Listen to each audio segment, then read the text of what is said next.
Right now on Justice, in the line of fire. This is a direct attack on his policies and her name. Ivanka Trump's popular clothing line is the latest victim of the far-left hit squad. Ivanka may be staying quiet, but I'm not. It's tonight's opening statement. Plus, wow, you are a very optimistic man, Ben Stein. Ben Stein joins me live to talk about the president's immigration policies and what's next in the travel ban saga. And maybe this time we'll agree. Let's clean it up. How is he going to fix it? Judge, how's he going to fix it? We're going to start putting the criminals in jail. And later, do you wear Ivanka Trump shoes?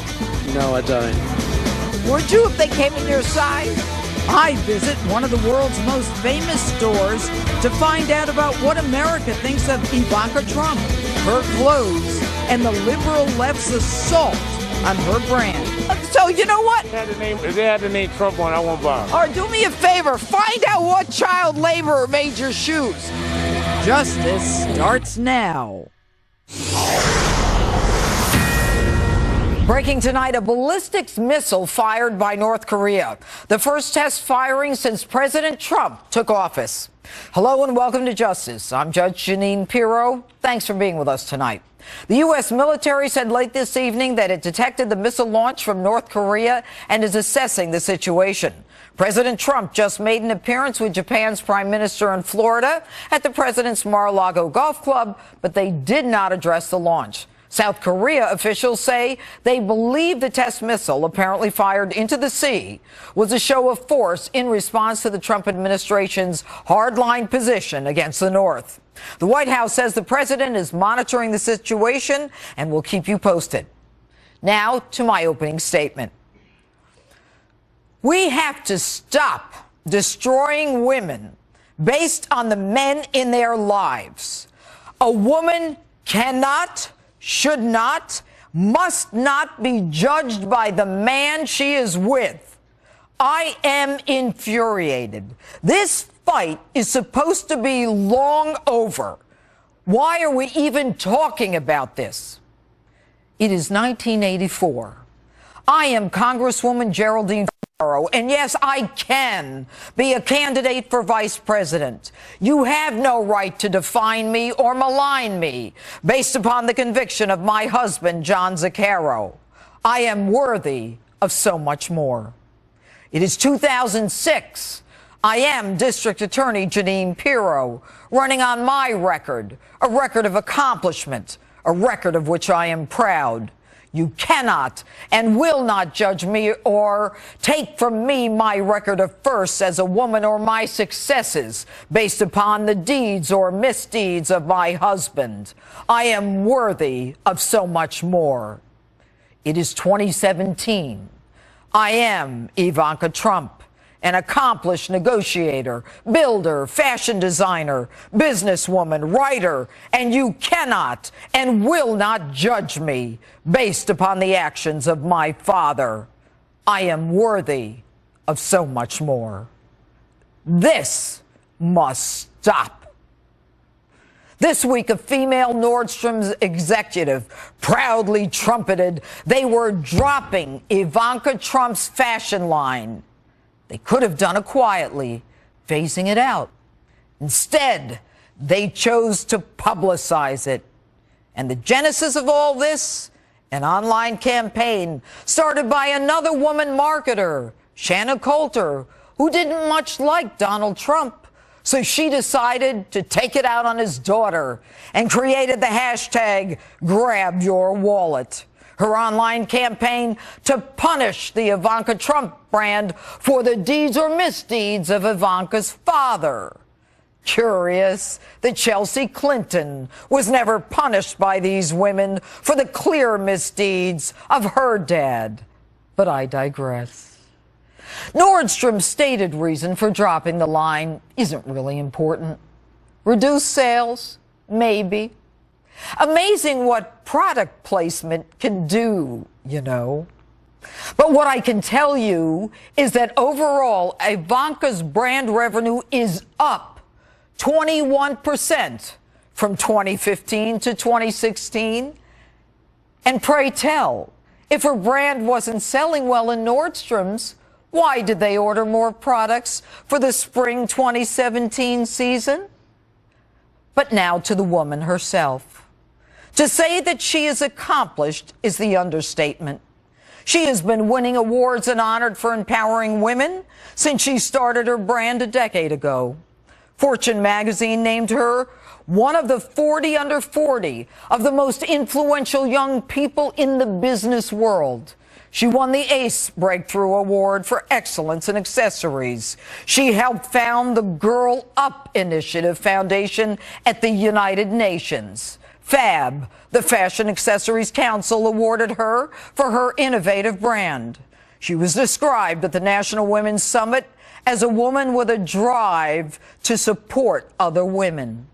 She won the Good Award, educating individuals in African diamond-producing nations. Even IvankaTrump.com is about one of her favorite subjects, teaching women, including high schoolers, about advancement and economic empowerment. Ivanka's not political, even admitting at the Republican convention she was neither Republican nor Democrat. She frowned on being a political surrogate. Instead, her role was about women, what her father taught her, how he advanced the women in his company, and what he would do for women in the country. Her focus always on women. He will fight for equal pay, for equal work, and I will fight for this too, right alongside of him. And after her dad wins, she leaves the family business, the one she was groomed to run from the time she was a little girl. Yes, a woman groomed to run what most see as a male-dominated business by the very man these hashtagging women despise, so that she can continue to advocate for women in the workforce, leaving her own business, working with a talented team of, yes, women, leaving her home, moving her family, because she believes she can help tens of millions of women. So to all you hashtag haters and loud, classless women and the stores that capitulate to them, yes, by hitting her, you did hurt her dad. But she's stronger than you. And you know, the very feminists who marched and purport to advance strong, independent women are the very ones rallying to suppress another who epitomizes every quality that they claim to champion. I challenge you all to put your money and your hashtag where your mouth is and support a strong, independent woman like the ones you claim to march for. Try as you might, you won't defeat this woman, and you will not set us back. We have worked too hard and fought too long to be pulled back by small, jealous women, too limited to even comprehend the advances that are still ahead with Ivanka Trump. We, all of us, are worthy of so much more. And that's my open. Tell me what you think on my Facebook page or Twitter, hashtag Judge Jeanine. And joining me now is liberal journalist and analyst, publisher of Catalina Magazine, Kathy Aru. All right, Kathy. All right. Tell me where I went wrong. You did not go wrong at all. I would never say you went wrong. But I think she went wrong. Ivanka went wrong when she wore her dress, one of her brand dresses, at the RNC, at the convention. I thought she made a beautiful speech. I thought, what a pretty dress. And then to find out later that she was selling that dress. She put politics and her dress in the same stage, on the same stage. I've heard you say that before. Okay, what is wrong with wearing something that you made? I mean, I would be proud of wearing something I made. She wasn't selling it online. She was selling it. It sold out. She sold it. No, she didn't go to the convention and say, by the way, you can buy my dress tonight. She practically did. No, practically is very good. Come on, that's not the truth. She practically did. I saw it, and then I looked it up, and I said, wow, that dress is for sale, and that dress sold out. Doesn't that say that she is good at what she does? She did not say, go to my website and find out what I wore tonight? What's wrong practically with wearing? did. No, that's you keep what saying happened. practically. That's okay. Let's move on. What happened. You and I disagree. You know what? Yes, if you're not proud of what you do or what you make, like I'm proud of what I write and what I say. Right. Okay. Right. And I promote it. If she made that, she should wear it. What should she be ashamed of what she wears? But she made the mistake because she introduced that dress into politics. She put it on the political scene. What should she do? Wear it when she goes grocery shopping and be ashamed of it? Michelle Obama wore a Black House white market dress, and it sold out. But she did not make a profit off of it. Her family didn't make a profit. Everyone was and you know what she did? When her not father became president, she left that business. She left everything that was personal to her and went to Washington. So no one's hurting her by not buying her dresses now. No one's hurting her because she's not tied to it. They're sending a message to her father. Let's talk about sending a message to her father. You know, it's a little late. If they wanted to send a message, they should have gotten out and voted. Fact is, he won. But let's move on. Okay. What do you think about Nordstrom's? Well, Neiman Marcus pulled it as well. Neiman Marcus, I think, pulled some necklaces, but Nordstrom's, why did they order the spring line if she was doing so poorly? According to the Wall Street Journal, which I don't know if that's considered fake news nowadays, but the Wall Street Journal said that sales were down 70% from October last year to October this year in Ivanka Trump products. Okay. So if sales are down 70%, I mean, the market has to dictate. Overall, they're up 21%. So Not maybe you don't. Apparently. But Nordstrom is one of. And they have Marcus, 1,000 different. TJ Maxx. But that's all Marshalls. in a matter of 3 days. Doesn't that tell you it's political? It doesn't go boom, boom, boom. That's politics. But let me ask you this: Nordstrom's. The gentleman by the name of Peter Nordstrom says that Ivanka Trump's brand, and this is right before the election, has grown to be a sizable and successful business, and it's not worth jettisoning even if some customers feel that it should be gone. This is just a few weeks before the election. The dress sold out, and then 3 weeks before the election, they said the numbers started going down. Do you really believe that? I do believe that. You know what? I do believe that. It reeks of politics. If it was selling so well, if Nordstrom was making so much money off this product, you think Peter Nordstrom was lying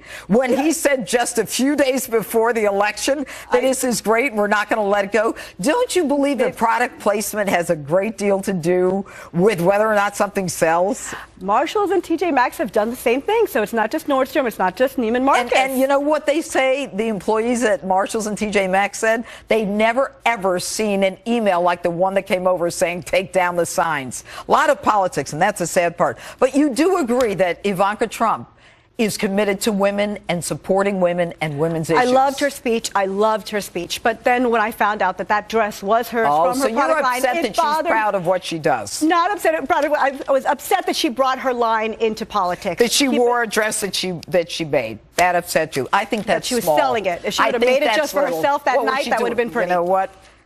Do you really believe that a woman who's devoted her life to women?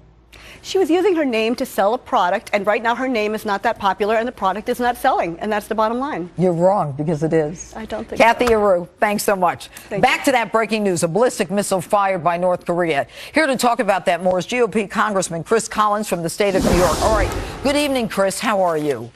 Good evening, Judge. I'm enjoying your other conversation. You had a great opening statement. Thank you. You know, I got to tell you, and as you know, I know the Trump family.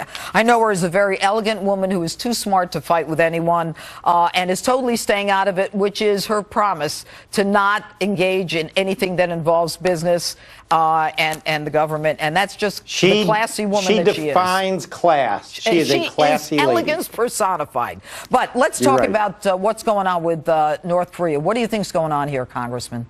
Oh, they're just flexing their muscles. You know, it's not surprising. We saw Iran do it as well.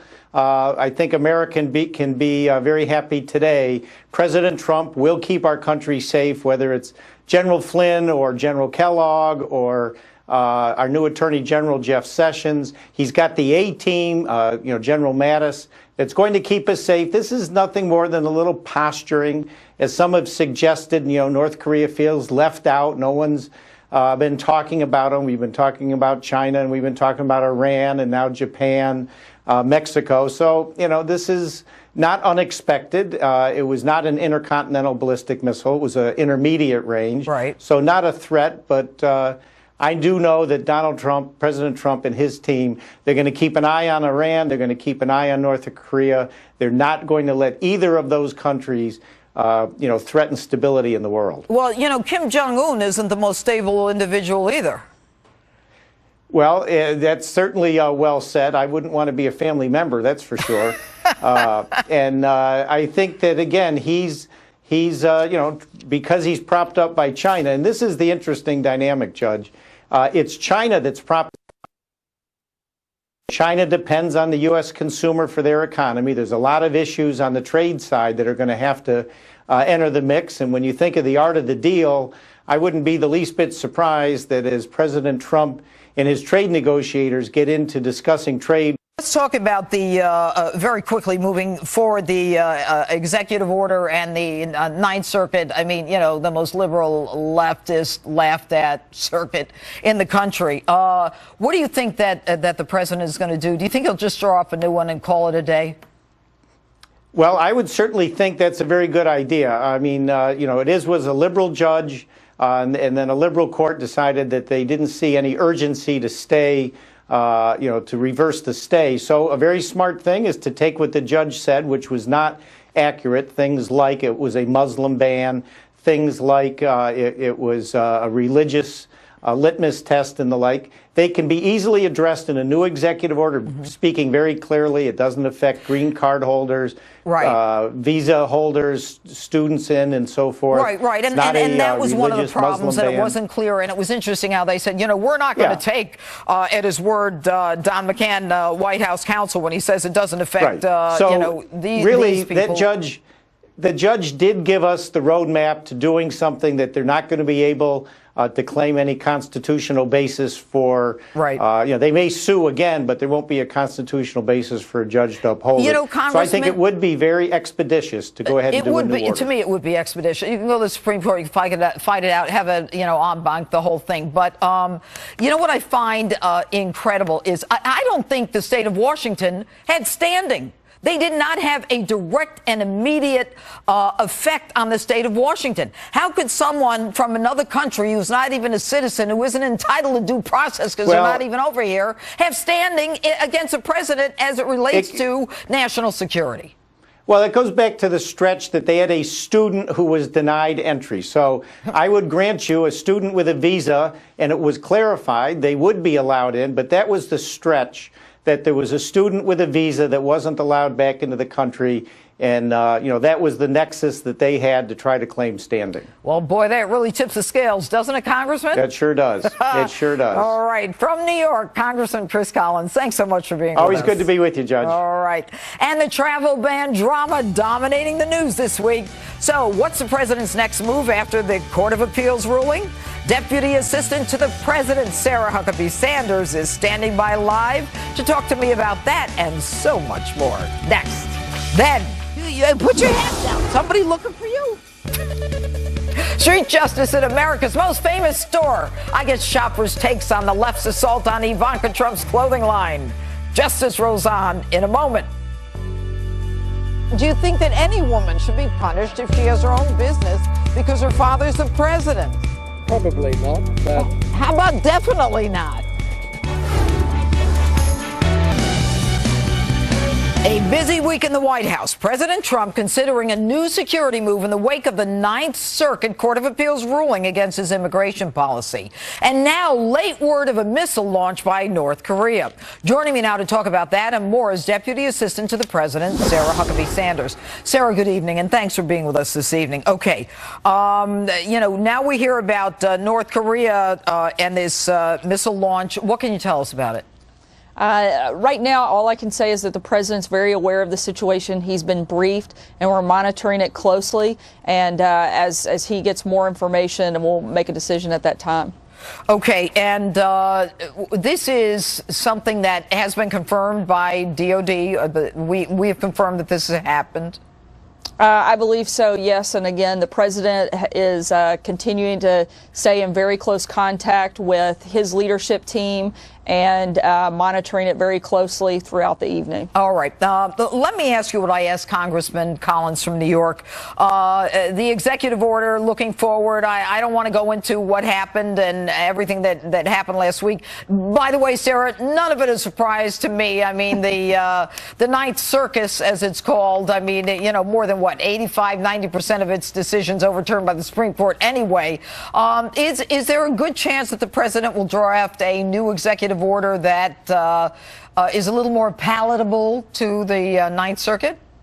Look, right now the president's keeping all options on the table. The one thing I can assure you of and the one thing I can promise you of is that he's going to do whatever it takes within the Constitution to keep Americans safe. It's what he campaigned on, it's what he's promised, and it's what he's been doing and what he's taken action to do in his first days in office, and he's going to do whatever that takes. Well, I believe he was doing that already and acting within the Constitution and, Article 1, Section 8.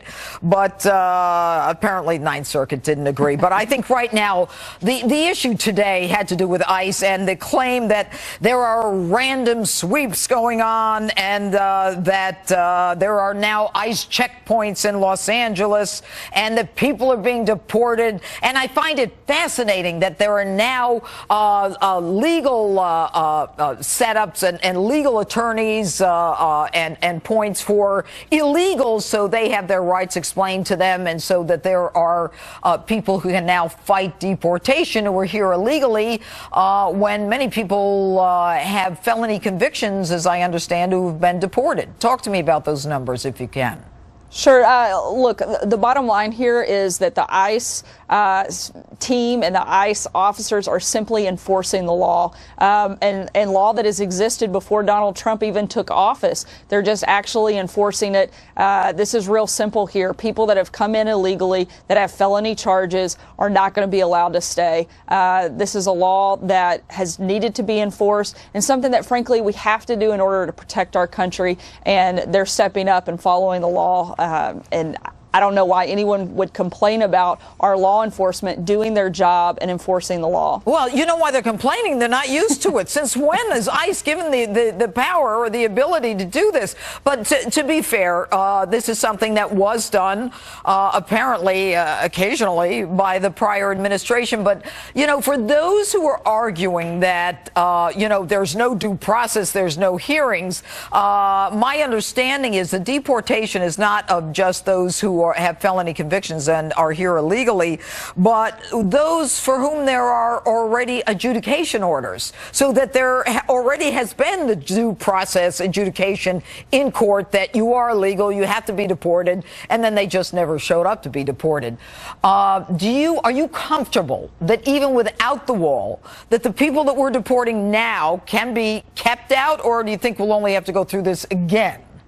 I don't want to get ahead of where we are right now. I think the bottom line is that the main priority that we have to do is we have to know who's in our country, why they're here, are they here for the right reasons, and if they are, then let's put them through the process and let's do this in a legal form and fashion. Let's not have open borders. If we have open borders, we can't have a country. That's been one of the big priorities of the president. He's going to enforce the law. He's going to build a wall. And frankly, he's going to secure our country. That is the number one job of the president. And it's one that finally we have a president that takes that seriously and is going to take every measure under the Constitution to do just that. Sarah Huckabee Sanders, thanks for being with us tonight. Thank you. All right. And street justice from Macy's Herald Square is still ahead tonight. Plus, Ben Stein is here live. And next, panel power. President Trump's next move on security. And will the travel ban go all the way to the Supreme Court? GOPAC Chair David Avella and Democracy for America's Neil Sroka are ready to go at it. Next, as Justice rolls on in a moment. Welcome back to Justice. The panel is here with me now to talk about a big week in the White House. David Avella, Chair of GOPAC, Neil Sroka, Communications Director, Democracy for America. Thank you both for being here. Good job. And indeed, gentlemen, it was a big week. I'm going to start with you, Neil. Was that ban a religious ban? Yeah, it was. I mean, I thought we could agree on something. Listen, there's some real questions about whether or not he violated the Establishment Clause of the Constitution. And the record shows that he wanted to have a Muslim ban back in December 2015. Rudy Giuliani bragged about how this was a legal attempt. No, I'm not a lawyer. Hold on.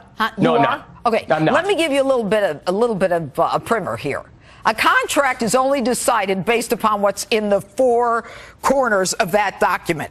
So the executive order stands on its own. It has nothing to do with what was said before. But let me ask you this. If it was a religious ban, then how come it only applies to 12% of the Muslims in the world as opposed to 100% of them? Why is it only these Muslims as opposed to the other ones? It doesn't matter if it's all Muslims or just 12% of the world Muslims. The question is whether or not it's a religious test or not. So if you're a Christian from that country, you're banned. If you are... No, you're not. Yes, no, you're not. You're getting special privileges to get into this country if you are a refugee. That is what they're trying to do with this. Neil, listen to me. You got to know your facts before you come on my show. Okay? These are the facts, Judge. No.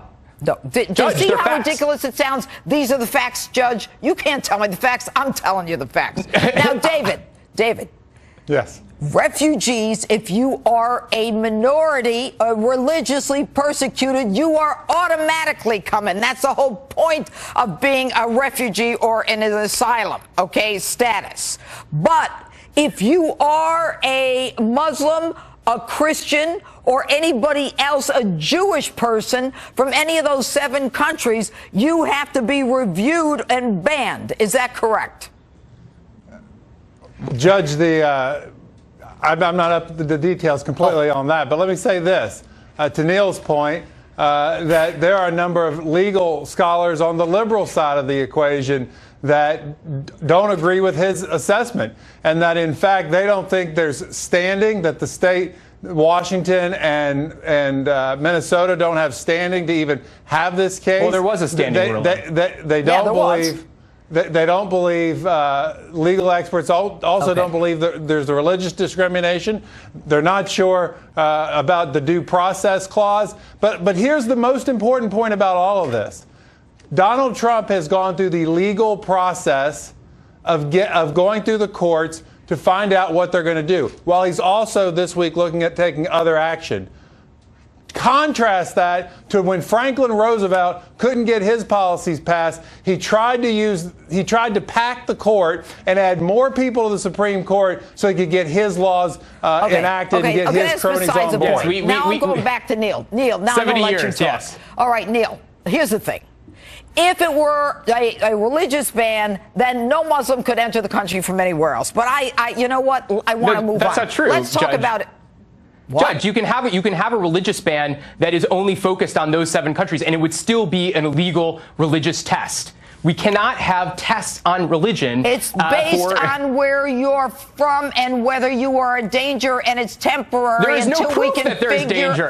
There is no proof that there's danger, Judge. How do you know that? How do you know what is in classified documents that even Barack Obama's administration found were dangerous countries? What I know is that What I know is that there has not been a single terrorist attack in this country committed by anyone who's come by a refugee. That's a fact, Judge. Judge, that's a fact. Deal with the facts. Wait a minute. Okay, and you know what? When's the last time Japan attacked us? Should we, that's got nothing to do with what's going on today. Are you proposing a ban on Japanese citizens? Are you proposing a ban on Japanese citizens? What I'm telling you is it's based on the facts today, not what happened before. Okay, so let's talk about what's going on the danger of these refugees. These are some of the most vetted refugees we've ever had. Wait a minute, refugees from Somalia. Do you know what just happened at a university in Ohio, where a Somalian refugee got behind the wheel of a car and drove into a bunch of people, and then took out a butcher knife and started stabbing people? Don't fight with me on these facts. Let's talk about immigration. Do you think that the Trump administration is wrong to start arresting people who are here illegally, Neil? Do I think it's wrong to be arresting people that are legally? Deporting them. If they are people that commit violent crimes, just like they were under Obama, they should be deported. But the idea of arresting a mother of 2 and deporting her simply because she was here illegally doesn't make any sense. And why we should be prioritizing that over folks that have committed violent crimes makes no sense. David?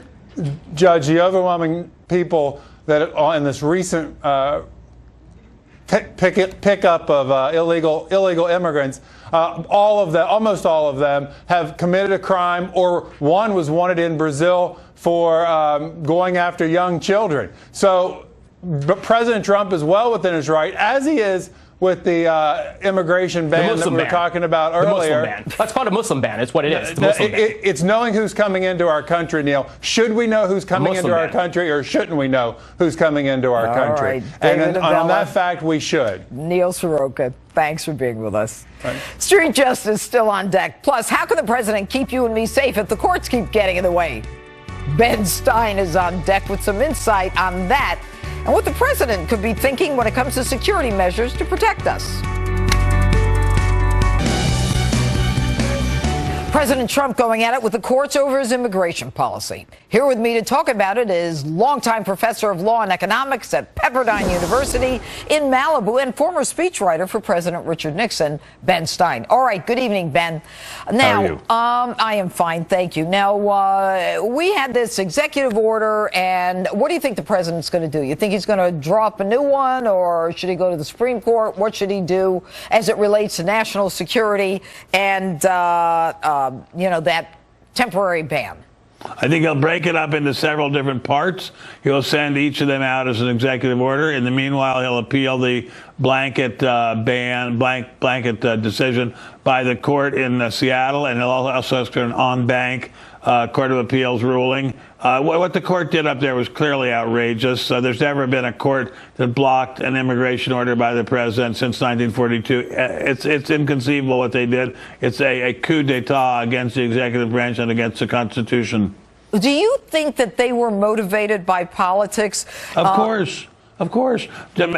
Judge, I went to Yale Law School. At Yale, we learned legal realism. Judges do not make decisions based on what's in the laws or what's in the precedent. They make it based on what will please their friends and neighbors, what will make them big shots and big wheels. In Seattle, do you think anyone's going to consider them big shots for being friends of Donald Trump? No F way. They are big shots if they put their their thumb in Trump's eye, and that's what they did. They wanted to show off, and that's what they did. But you know what? It's so disappointing, isn't it? I mean, I worked in government for 30 years. I know it's life, but I'm one of those believers. I want to believe in truth and justice, and I want to believe, especially in a federal judge who has a judgeship for life, that there is some honor and dignity and justice.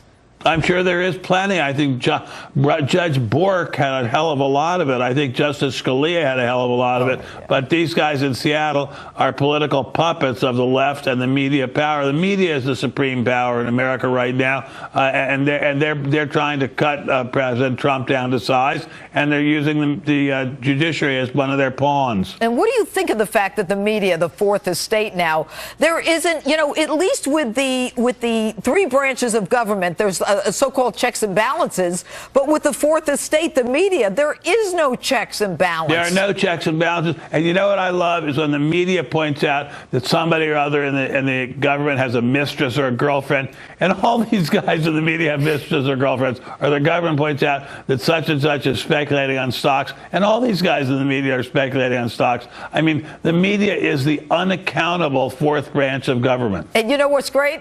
They don't have to say who their sources are either. That's what's so incredible. That's right. And they can just make up sources. They can just make up sources and have them go down in the history books as great journalists. They can just make things up. Do you think that the President Trump is going to change that paradigm somehow, some way? No, I don't think he is. And I think he'll try, but I don't think he'll be able to succeed. The media is just incredibly, unbelievably powerful, although the new social media have undermined the media somewhat, and they are cutting down the mainstream media a little bit. The mainstream media is very powerful. Question is the new social media going to be able to somehow outwit the mainstream media? It's an open question, because social media helped elect Mr. Trump, but social media can be turned against him too. Interesting. All right, let's talk about immigration now. They're now calling it a roundup in L.A., your part of the world. Mostly those people here illegally with felony convictions. And, by calling it that, and we're now starting to see these protesters, confrontations, when are the people on the left who are so angry, when are they going to, pipe down? Or is it never going to happen?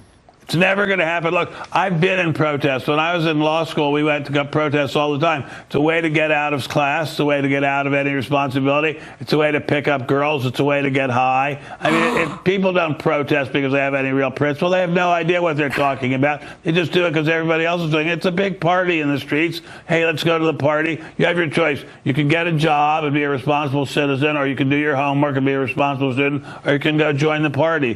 What are they going to do? I can't believe it, Ben Stein, but it's always a party having you on, Justice. Thanks so much for being with us tonight. Thank you, Your Honor. All right. Want to go shopping? I'll take you to Macy's for street justice. Next. The travel ban is If you watch tonight's Open, you know how I feel about the decision by several stores to drop Ivanka Trump's clothing line. But what about you? I headed to Macy's flagship store in Manhattan, which still carries the line, for some street justice. Take a look. All right, so Nordstrom decides they're going to take Ivanka Trump's clothing out. They say it's not selling. But Macy's here is still selling their stuff. Good, not good? I think that they should sell her stuff. What do you think is going on there, where businesses are dumping her products? It's anti-Trump philosophy that's going on in our culture now. They're punishing Trump and anyone related to Trump and anyone for Trump. Do you think Nordstrom's was right to do that, to punish Ivanka because of her dad? We're English. So what? Do you wear shoes? I just don't think they should penalize the daughter for something because the father become president. There's no reason for her to suffer. And isn't it even more offensive when the people behind the dump Trump stuff are women who call themselves feminists? I think that is totally unfair. If they're a feminist, they should stick with the women and stop sticking with what everybody wants. All righty, where are the women shoppers? So we're standing in front of Macy's. I went inside. They're still selling Ivanka Trump's shoes and clothing. And then you have Nordstrom's that decided to dump her stuff. Do you think that she should be punished because of her father's politics? Not at all. I think it's very unfair. And I think a corporation like Nordstrom that also sells products that are made in China and kind of utilize the poverty in a foreign country shouldn't dare to take a political stance like that. Should Ivanka be penalized because people don't like her father? No, she's got a taste, she's got culture. She's probably the only hope that we have because I think she's just a really smart woman and I don't think they should have taken away her clothes. Yeah. One, it goes with the territory, she's in it.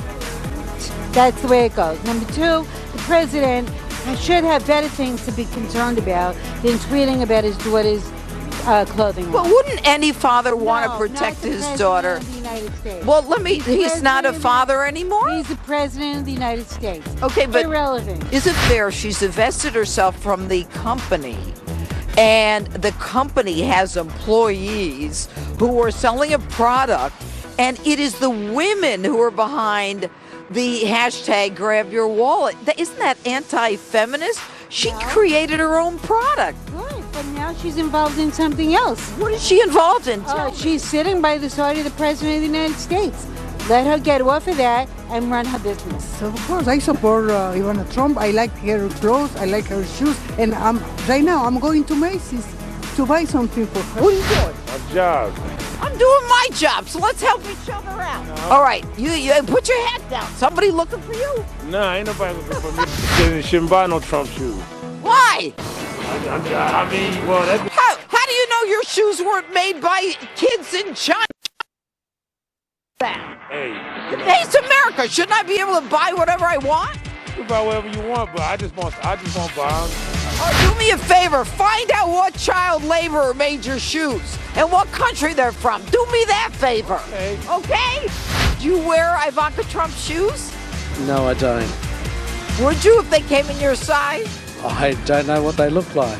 They're very nice. It's very unfair. It has to do with politics. I mean, it shouldn't be. I mean, they should stay the family out of the whole thing. It's not right. It's not right. Mm-hmm. And could it be because you're wearing that hat? Not right now. We'll be right back.